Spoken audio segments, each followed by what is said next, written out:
আচ্ছা, আমার হাতে সময় কম আছে, তো আমি এই কম সময়ের মধ্যে আমি জাস্ট কটা কথা বলছি। এবারে সবার একটা কোয়েশ্চেন থাকে যে ওয়ে প্রোটিন নেবো নাকি ক্রিয়েটিন নেবো নাকি দুটো একসঙ্গেই নেবো।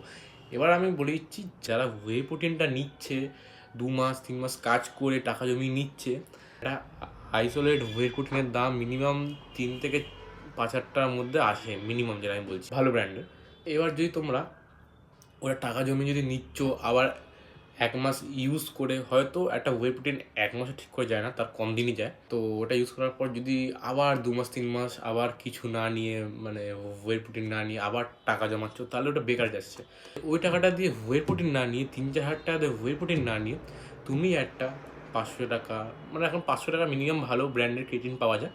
যাদের একটুখানি সমস্যা আছে মানে টাকার, তারা ক্রিয়েটিনটা ইউজ করতে পারো। ক্রিয়েটিনটার সঙ্গে ডায়েট হালা করতে পারো, ডিম মাংস রাখতে পারো, তাহলে একটা ভালো একটা ফিজিক তোমরা পাবে। বেকার ওয়ে প্রোটিনে এখন টাকা ইনভেস্ট করে কিছু হবে না, মানে এখন তুমি নিলে পরে আবার 2 মাস 3 মাস পর আবার টাকা জমিয়ে নিচ্ছ, তার বাজে, মানে একদম বেকার হচ্ছে একদম ওই জিনিসটা।